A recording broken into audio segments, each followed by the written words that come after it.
That year I was 17 years old, and our friends and I were drinking wine to show that we were grown up. Then suddenly, a slug crawled across the yard. Then for some reason, a friend in the group challenged me to eat that slug. I was a bit surprised by that challenge, and then they told me, "It won't hurt you." Because everyone was following me, and because I was an aggressive boy, I picked it up and then slowly put it in my mouth, closing my eyes and swallowing it as quickly as possible. I've eaten a lot of snails before because this is also a delicious dish, so I'm not too worried. But then a few days later, I felt tired and had severe pain in my legs and passed out. Suddenly, one day I woke up. My body felt lighter, perhaps because I lost too much weight. The doctor informed me that I had been in a coma continuously for 1 month straight, with a 1/17 million chance of survival. Maybe this is a miracle for me, but not really. This is just the beginning of my nightmare. Now please sit down, drink a cup of tea, and listen to the story I tell you. If you are watching this video for the first time, remember to like and subscribe to support my channel. Now, let's get started.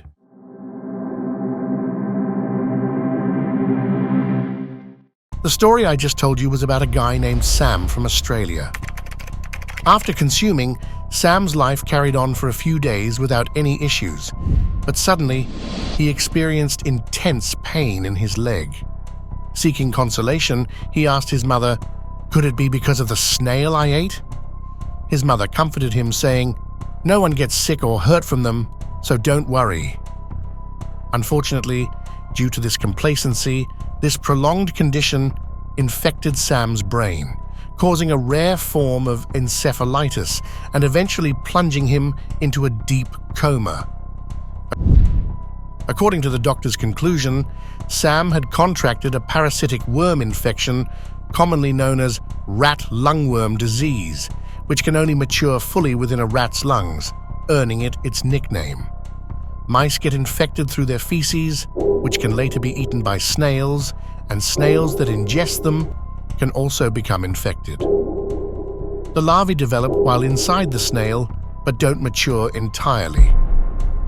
Their life cycle ends when the last mouse consumes an infected snail, and the larvae reach full adulthood inside the mouse. This disease can lead to inflammation of the brain, affecting the membranes surrounding the brain and spinal cord. A rare form of encephalitis that Sam acquired came from contact with the infected snail. When Sam finally woke up from his coma, precisely 420 days later, he didn't recognize anyone anymore. He suffered brain damage and was paralyzed, needing a feeding tube, and could only move with considerable effort. From a robust rugby player, once regarded by his mother as invincible, he now required costly 24/7 medical care. After staying in the Sydney hospital for 3 years, Sam was discharged in a wheelchair. He still required round-the-clock care, and his friends had to fundraise to assist his family with expenses, though they were still struggling to make ends meet. Not long ago, a similarly peculiar story unfolded with another teenager in Australia. In 2008, Liam McGuigan, a senior high school student, was walking around a soccer field. One of his classmates offered him $10 to eat a snail. Liam responded, "It won't kill me," with a smirk. Similar to Sam, he ingested the seemingly harmless creature and felt completely fine, at least initially. It took a little while, but soon enough, just like Sam, 17-year-old Liam began to feel extremely fatigued, and his muscles ceased functioning. At the hospital, doctors suspected it could be his appendix. They removed it, but only a few hours later, Liam's body stopped functioning as his temperature soared. They stripped him and covered him in ice packs to try and reduce his temperature. Worryingly, he slipped into a coma.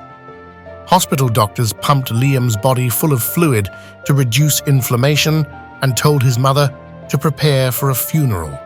He was said to have a 1 in 17 million chance of survival. Then, 4 weeks after falling into a coma, he woke up, 99 pounds lighter, but still alive. Liam had to relearn everything: eating, speaking, and walking. But eventually, he caught up with his senior year of high school and regained 99% of his former life. Liam was always grateful for his recovery, but one day, some serious news was released that made him realize how lucky he truly was. However, after living with his condition for 8 years, Sam Ballard passed away. His final words to his mother were, "I love you, Mum."